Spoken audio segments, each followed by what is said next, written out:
Bueno, ahora vamos a pasar a discutir estos mismos conceptos, pero con métodos analíticos. Vamos a trabajar con la idea de obtener la resultante de un sistema de fuerzas, pero haciendo uso del álgebra que discutieron en algún momento cuando trabajaron con vectores.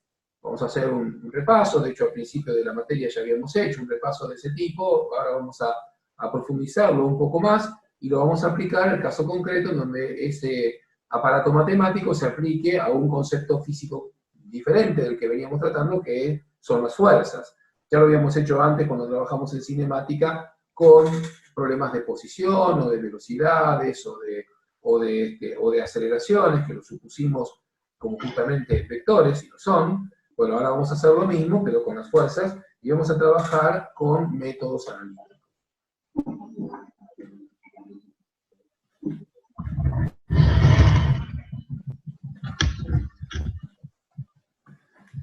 Para ello, lo que necesitamos hacer es discutir el carácter analítico de los vectores, y vamos a poner en escena una vez más cómo trabajar con vectores en 2 y 3 dimensiones y cómo se encuentra la resultante, que matemáticamente significa encontrar la suma.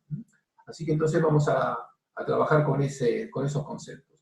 Lo primero que voy a hacer es discutirlo en el plano, por lo cual vamos a trabajar con un sistema coordenado de ejes, X e Y. Habitualmente uno los dibuja horizontal y vertical, pero tengan en cuenta que en realidad estos ejes X e Y son herramientas descriptivas del problema, no tienen realidad física, y por lo tanto tenemos la libertad de dibujarlos con cierta inclinación, si fueran más oportunos, o dibujar con las direcciones X e Y orientadas positivas en forma diferente de lo actual, así que no lo tomen como un escenario único. Habitualmente uno lo dibuja horizontal y vertical, y habitualmente positivos a derecha y hacia arriba, pero no es una obligación, ni existe ninguna regla física, ni ningún fenómeno físico que obligue a que sea de esa manera. Esto es una cuestión de convención. En ese contexto vamos a tener los vectores orientados en ese escenario con una cierta longitud o módulo, y entonces, bueno, el centro de coordenadas será el origen a partir del cual vamos a dibujar los vectores, y acá tenemos, en lugar de llamarle vectores, le llamaremos F, y esta será la fuerza F1.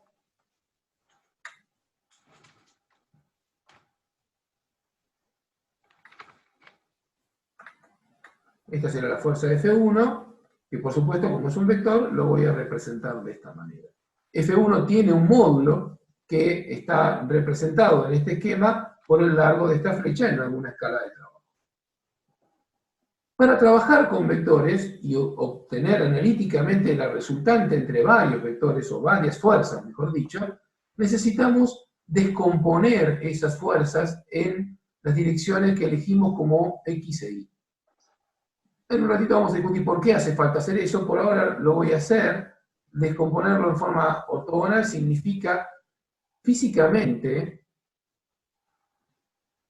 analíticamente significa tomar estas proyecciones, este segmento horizontal y este segmento vertical, que serían las proyecciones del vector en las direcciones paralelas a los ejes coordenados.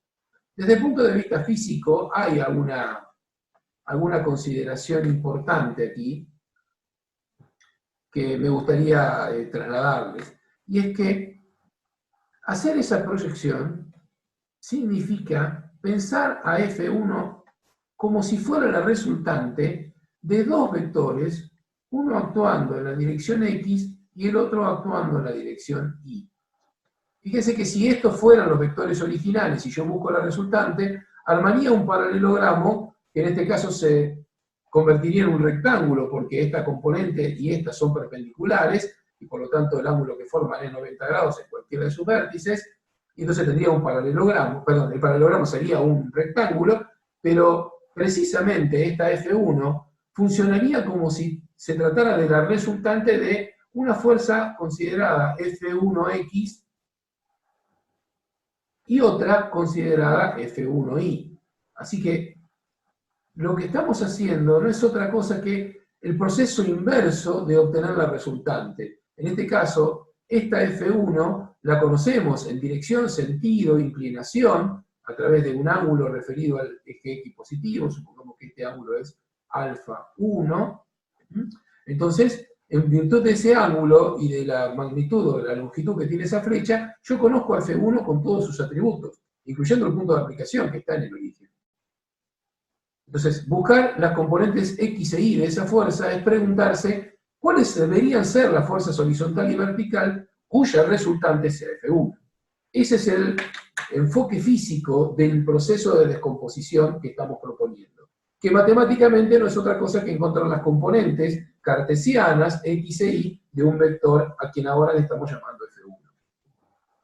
Por supuesto son dos lenguajes diferentes porque, digamos, están apropiados a diferentes campos del conocimiento, pero no entran en contradicción, son exactamente la misma idea, solo que en este caso es conveniente, por razones conceptuales, pensar que estas dos componentes no son más que, bueno, fuerzas que actúan en direcciones paralelas a los ejes, cuya resultante es la fuerza F1.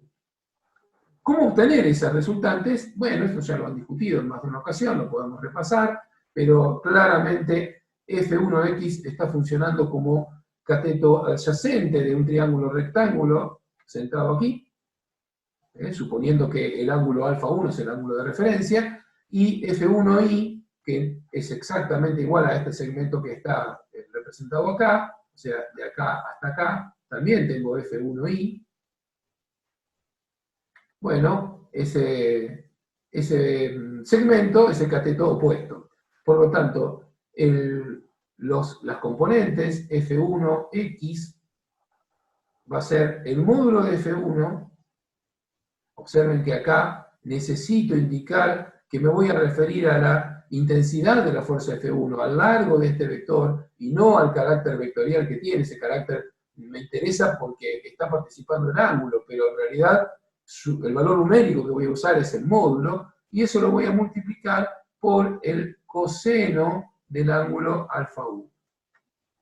Y la componente Y de esa misma fuerza será el módulo de F1 también, es el mismo módulo, pero esta vez multiplicado por el seno del ángulo alfa 1. Estas dos fórmulas valen en general siempre y cuando el ángulo alfa 1, lo ponemos acá, alfa 1, vamos a poner las fórmulas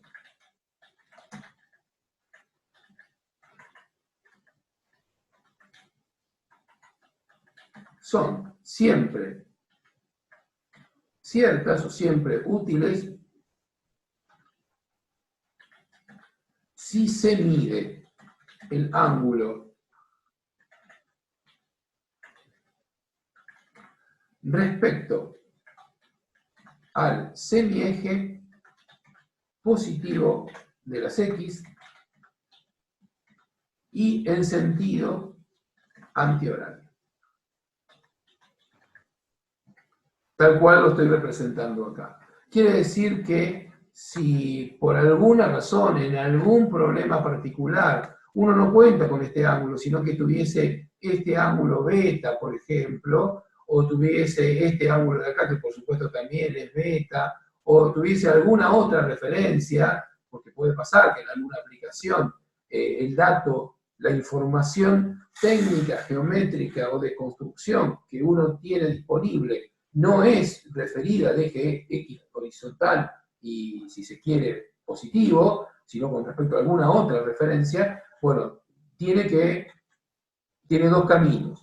O construye cuál sería el ángulo alfa referido a ese eje, y entonces puede hacer uso de estas fórmulas, o bien usa el ángulo que tiene, pero presta especial atención a qué funciones trigonométricas seno o coseno debe utilizar en virtud de que el rol de cateto adyacente y cateto opuesto se modifican. Observen que si el ángulo de referencia fuera beta, esta componente, beta también se replica acá, esta componente X para beta es cateto opuesto, y no cateto adyacente, y esta componente que es F1Y para beta es cateto adyacente y no opuesto. Con lo cual este rol de seno y coseno, si en lugar de alfa 1 utilizan beta, se habrá invertido. Donde dice coseno deben poner seno, y donde dice seno deberán poner coseno. Bueno, si no quieren lidiar con todo eso, pueden hacer uso de estas expresiones generales, siempre y cuando cumplan con esta condición, que el ángulo alfa 1 se mira respecto del semieje positivo de las X y en dirección antihoraria. Un ejemplo podríamos considerar acá mismo, supongamos que acá dibujo otra fuerza, esta otra fuerza le voy a llamar F2, está centrada acá, y por aquí dibujo F2. Bueno, si esta es F2, el ángulo alfa 2 lo debo medir desde acá hasta acá. Este será alfa 2. Puede ocurrir que tenga como dato este de acá, beta 2, si este fuera beta 1 y este fuera beta 1. Puede pasar, porque en muchos casos el problema me da esa información.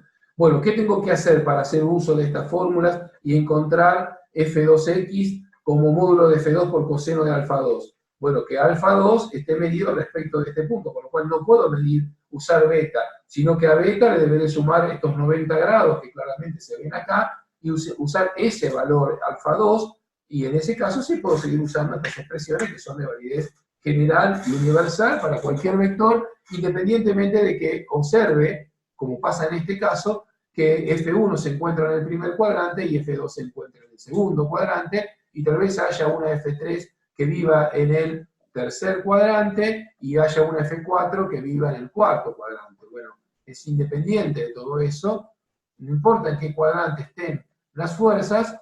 Bueno, yo siempre puedo hacer uso de esas fórmulas en la medida que el ángulo sea medido respecto de esta referencia y antihorario. Aparentemente antinatural, pero digamos, deberíamos medir así alfa 3 y deberían medir, a ver cómo lo podemos hacer acá, así alfa 4. Habitualmente no es ese el dato, puede ocurrir que tenga este ángulo que está acá, digamos, beta 4. Bueno, súmenle 270 y van a tener el valor correcto para poder usar coseno para la componente X, seno para la componente Y. ¿Qué dificultades trae eso? Bueno, que habitualmente el dato no está referido a ese eje, sino que hay que hacer la construcción. Por ejemplo, si tuviese que este ángulo fuera 30 grados, yo no puedo usar 30 grados acá y acá, porque me lo tomaría como si fueran estos 30 grados, y claramente esa no es F4. Ahora, ¿qué hago con esos 30 grados? Sumemos 270 y uso 300 grados. En ese caso puedo decir que el coseno de 300 grados y el seno de 300 grados me permiten encontrar las componentes correctas de F4. ¿Qué quiero decir con las componentes correctas? Observen que F4 tiene componente Y negativa y componente X positiva. La componente X de F4 actúa en la misma dirección del eje X, por lo tanto es positiva, y la componente Y de F4 es negativa. Claramente. Esos resultados, con los signos correctos, positivo para la componente X, negativo para la componente Y, si utilizan esta expresión y estos ángulos alfa, alfa 1, alfa 2, alfa 4, la que correspondan, lo miden respecto al semieje positivo de las X, o sea, utilizan el criterio trigonométrico para expresar los ángulos, como se hace en el círculo trigonométrico, directamente estas fórmulas ofrecen no solo el valor de F1X, F1Y, sino el signo correcto. Y eso es altamente beneficioso. No tengo que estar lidiando con el tema de qué signo le tengo que poner a mano, si es positivo o negativo, en cada uno de los casos. Si voy a mirar los ángulos referidos a cualquier eje, puede pasar, lo pueden hacer, pero tienen que colocar los signos de las componentes, tanto en Y como en X, a mano, o sea, en forma artesanal. Hay que mirar el dibujito y cada dibujito hay que mirar para qué lado apunta la fuerza, en qué cuadrante está orientada la fuerza, y en función de ese cuadrante, qué signo tendrían las componentes de una fuerza ubicada en ese lugar, y a mano deberían colocarle ustedes el signo positivo o negativo de acuerdo a lo que corresponde. Depende de lo que pretendan hacer y cuál sea la destreza que vayan logrando, van a elegir un método u otro. Claramente es beneficioso acostumbrarse al método algebraico que les estoy presentando. Es más laborioso, pero tiene muchos beneficios. Lo que no pueden hacer es mezclarlos, ¿no? Si trabajan con una mezcla de algunos criterios en general trigonométricos y en otros a mano o artesanales, lo más probable es que las soluciones sean confusas y poco confiables. Bien, esta es la manera de obtener las componentes de las resultantes.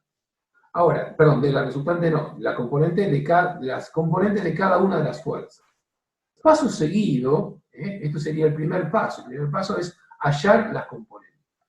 ¿Qué pasa una vez que uno tiene las componentes? Observen, por ejemplo, lo voy a hacer para el caso de F1 y de F2. Una vez que F1 y F2 hayan sido descompuestas y yo tenga las componentes de cada una de esas fuerzas, en este caso F2X la tengo acá y F2Y la tengo acá, lo que es muy claro es que las componentes que apuntan en el eje X son todas fuerzas colineales y las componentes que apuntan en la dirección Y son todas fuerzas colineales. O sea, yo podría calcular algo así como Rx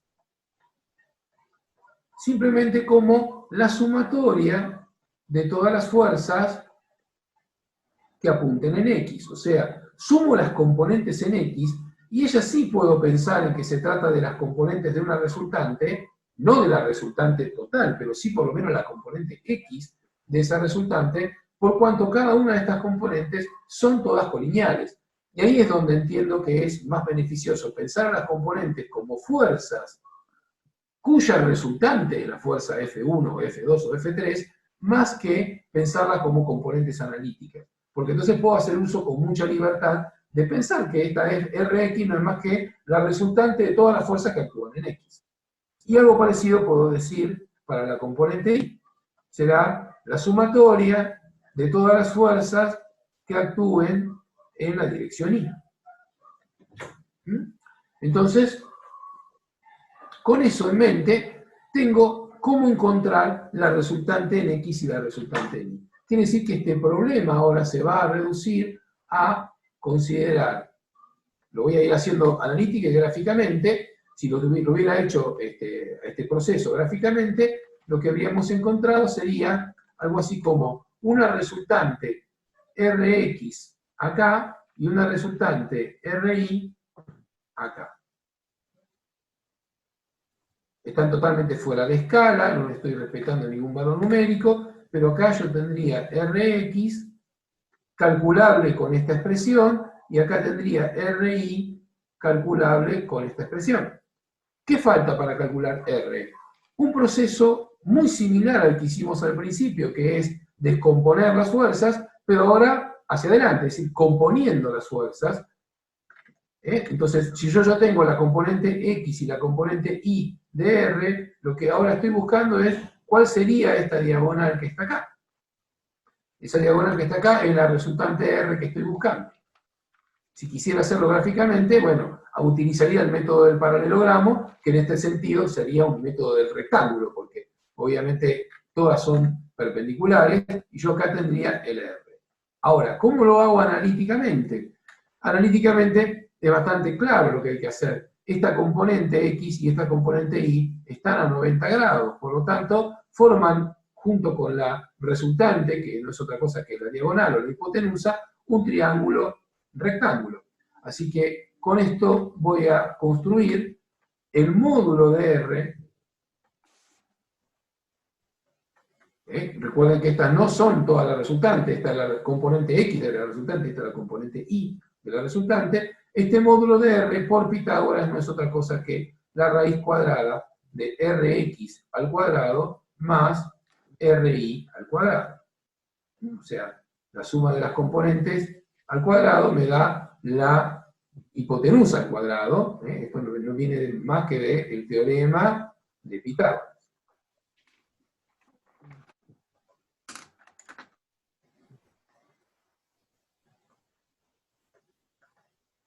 Así que, aplicando el teorema de Pitágoras, pero no para un triángulo abstracto genérico, sino para esta construcción de fuerzas, encuentro el módulo de R. El otro elemento que hay que resolver, y este es el más complejo, si se quiere, el más sutil, es cuánto vale el ángulo de inclinación, o sea, este ángulo desde el eje X hacia la resultante, cuánto vale este alfa R que está acá. Para encontrar este ángulo alfa R, lo que puedo observar es que la tangente de este ángulo alfa, la tangente trigonométrica del ángulo alfa R, como toda tangente es cateto opuesto sobre cateto adyacente. Por lo tanto, en este caso debería pensarlo como RI dividido RX. Como ambas componentes de la resultante ya fueron calculadas, acá tengo calculado Rx y Ri, esto a esta altura ya son datos, utilizo en esta expresión por Pitágoras el cálculo del módulo de la resultante, y el ángulo de la resultante lo voy a encontrar a partir del arco tangente o tangente a la menos 1, esto se solía anotar antes como arco tangente de ese cociente, o sea, el ángulo alfa R que estamos buscando será igual al arco tangente de ese cociente, que no es otra cosa que RI dividido RX. A esto en la calculadora lo van a encontrar como tangente a la menos 1 de precisamente ese cociente, que por supuesto deberán ejecutar primero, ¿no? RI dividido RX. Gaby. Simplemente que las componentes de la resultante que se obtienen, R sub X y R sub Y, en la práctica pueden llegar a tomar valores negativos. Valores negativos que hay que considerar en esta ecuación o relación que usted acaba de mencionar, profe. Sí. Bueno, eso tiene que ver con el comportamiento matemático de la tangente. La tangente tiene una periodicidad de 180 grados o de pi radianes, con lo cual, si el ángulo está en el primer cuadrante o en el tercer cuadrante, ofrece la misma tangente. Si está en el segundo cuadrante o en el cuarto cuadrante, también ofrece la misma tangente. Por lo tanto, si lo que conocemos es la tangente y a partir de allí necesitamos dilucidar cuál es el ángulo, vamos a tener una incertidumbre entre si se trata de ese ángulo o es 180 grados más. ¿Cómo saber si está exactamente en ese valor o hay que sumarle 180 grados? Tiene que ver con esta relación de signos. Por ejemplo, si yo sé que la tangente me dio positiva, eso pudo haber venido porque las dos componentes son positivas, entonces este cociente dio más, o porque las dos son negativas, y menos dividido menos también da más. Ahora, si es positivo porque los dos componentes RI y RX son positivas, la situación posible para que las dos componentes sean positivas es que esté en el primer cuadrante. Observen que acá la componente X es positiva y la componente Y también lo es. Si la resultante hubiera estado orientada en esta dirección, o sea, justo a 180 grados respecto de lo que dibujé acá, la componente X y la componente Y tendrían estos mismos valores absolutos, pero serían negativas las dos. Cuando hago el cociente, me vuelve a dar positivo, porque menos dividido menos me da más. Pero en ese caso, las dos serían negativas. Así que, mirando el signo de las dos componentes por separado, podría entender que no es este el resultado que tengo que dejar, sino sumarle 180 grados y pasarlo al tercer cuadrante, como efectivamente estaría orientado en ese caso. Un comentario similar vale si me hubiera dado negativa la tangente. Bueno, si es negativa porque es negativo en Y y positivo en X, es porque estoy en el segundo cuadrante, pero si es positiva en X y negativa en Y, es porque estoy en el cuarto cuadrante. Así que mirando por separado cuáles son los signos de las componentes, puedo dilucidar, puedo investigar y reconocer si efectivamente la tangente me ofrece el valor correcto del ángulo o tengo que hacer algún tipo de consideración de corrimiento, siempre de 180 grados, o sea, Si no es en ese cuadrante, será, digamos, opuesto por el origen hacia el otro lado, y eso tiene que ver con la relación de signos entre las componentes. Eso, cuando hagan ejercicios, y ahí Gaby va a participar un poco más, discutiendo ese tipo de casos concretos, bueno, pelearán con este tema y ahí encontrarán algo de experiencia respecto de si se van a quedar con lo que la calculadora dice o tienen que hacer algún cuestionamiento adicional para construir la solución correcta del problema. Bien, eso aclarado hasta aquí. ¿Cómo se hace esto en 3 dimensiones? Bueno, avancemos un poco en ese sentido. En 3 dimensiones, obviamente voy a tener que dibujar en perspectiva, no tengo muchas opciones. Vamos a tratar de que el dibujo quede lo más claro posible, agregando el menor número de dibujitos que se puedan. Voy a trabajar con 3 ejes, un eje X, un eje Y y un eje Z. En ese orden, ya discutiremos en detalle por qué necesito ese orden. Hay un par de cosas que en estática son importantes cuidarlas. En realidad toda la física que tiene que ver con este orden, X primero, después Y, después Z. Si invierto ese orden, tengo que hacer algunas consideraciones con los signos, que ahora no pretendo discutir, pero bueno, en ese orden voy a escribirlo.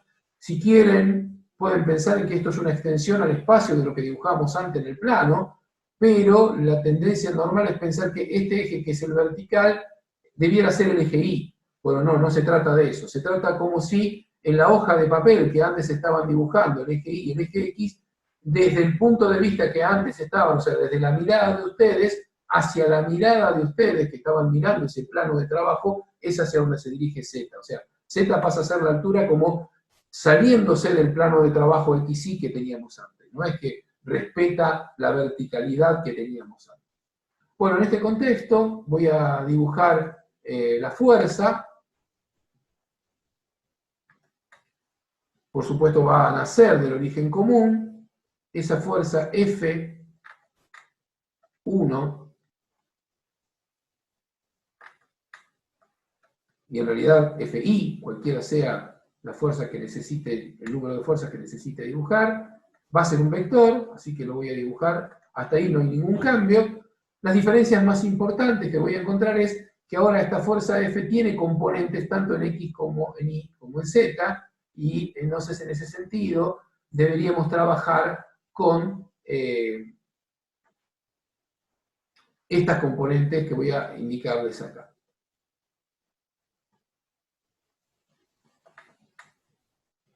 Estas proyecciones serán hacia el plano XY, y dentro del plano XY voy a tener que proyectar luego en los dos ejes. Así que acá estaría la componente F1X, acá estaría la componente F1Y, y allá, que en el fondo queda como una diagonal, ahora voy a completar la cajita completa para que vean cómo es esta componente Z. Esta componente Z estaría proyectando sobre el plano IZ y sobre el plano XZ.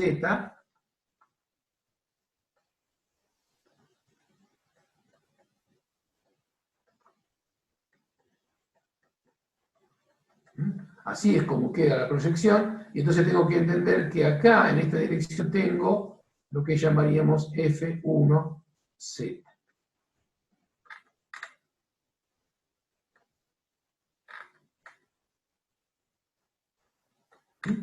Estas son las 3 componentes. Ya habíamos hablado en su momento de los versores, que también son aplicables en el anterior. Este será el versor I, hacia acá. Voy a dibujar el versor J. Recuerden que versores son vectores orientados según algún eje, habitualmente los ejes coordenados, pero pueden estar orientados de cualquier manera, pero la particularidad especial que tienen es que tienen módulo 1. O sea, tienen la capacidad de dar el carácter vectorial, pero su módulo vale 1. Entonces, ¿cómo obtener esto? ¿Cómo se orientan este tipo de vectores? Bueno, hay algunos ángulos que se utilizan para orientarlos, y en general vamos a trabajar con este ángulo que está acá, que habitualmente se llama phi, pero que si lo comparan con la figura anterior, observen que cumple el mismo rol que cumplía cuando el vector vivía en el plano XY, ¿no? Pueden pensar que esto que está acá es precisamente la diagonal que antes habíamos armado cuando el problema lo mirábamos en 2D y nada más. Solo que ahora ese vector está levantado del plano XY y ese ángulo se ilustra o se acota con este ángulo que está acá. Este ángulo normalmente se llama θ y es el que me permite orientar el vector F1 con respecto al eje vertical, que en este caso es el eje Z.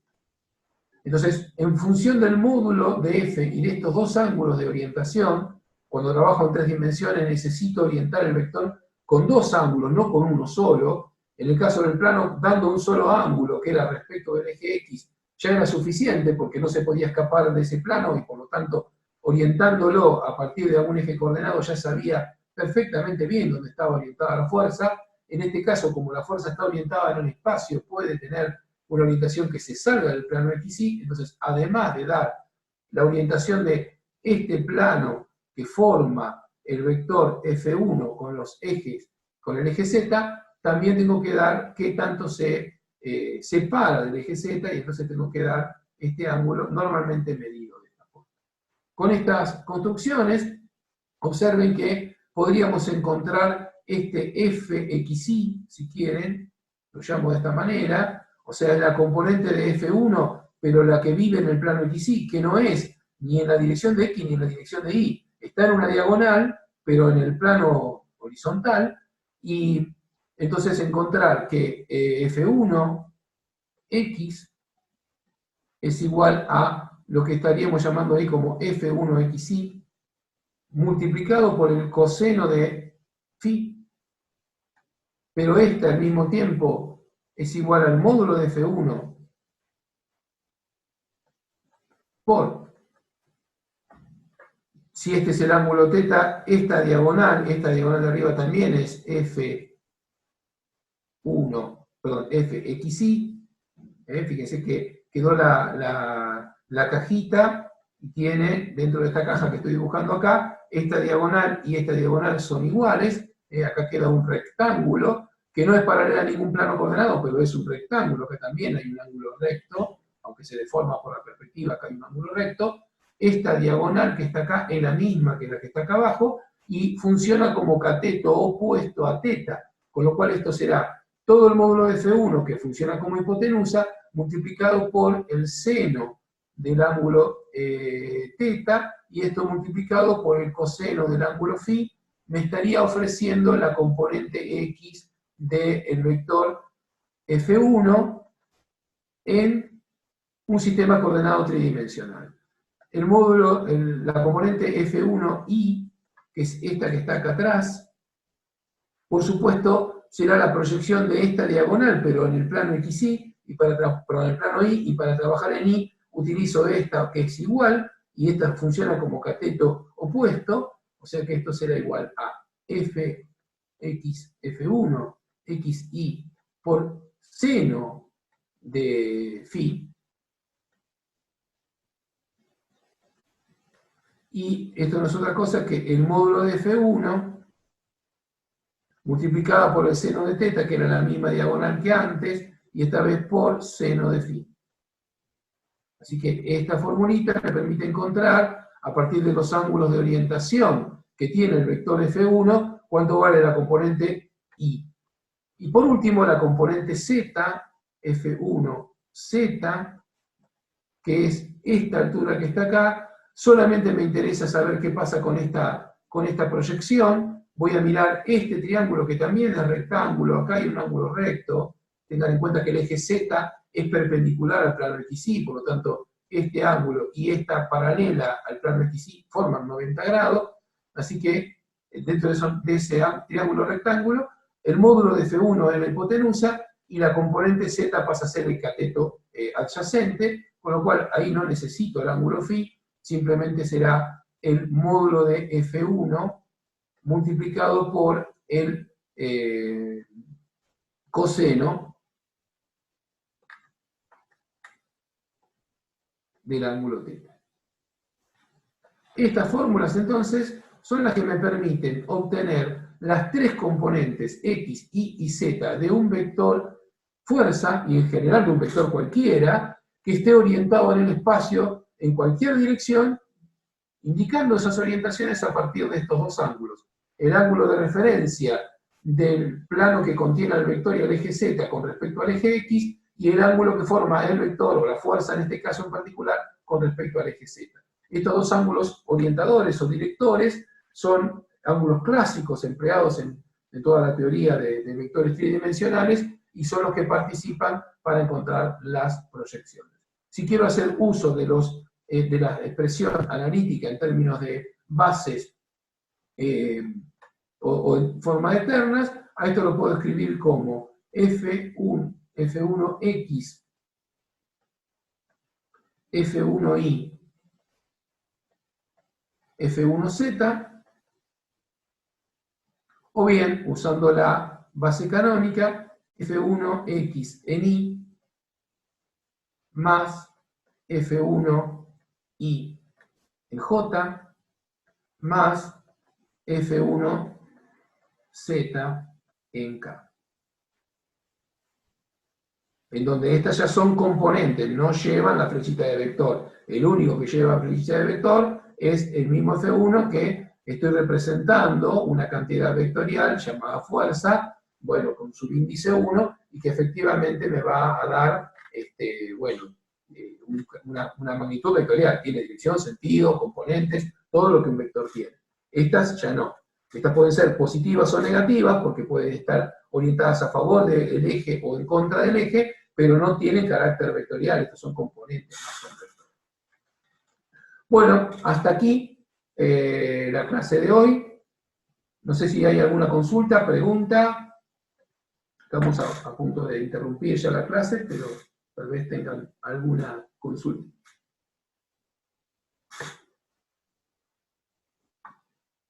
Bueno, si no es así, mañana a las 2 de la tarde nos estaríamos volviendo a encontrar. La clase va a ser un poquito más larga, tenemos 3 horas en lugar de 2, con algún recredito en el medio, hoy no tuvimos recredito. Pero bueno, vamos a hacer un poco más de hincapié en el uso físico de todas estas herramientas a nivel analítico.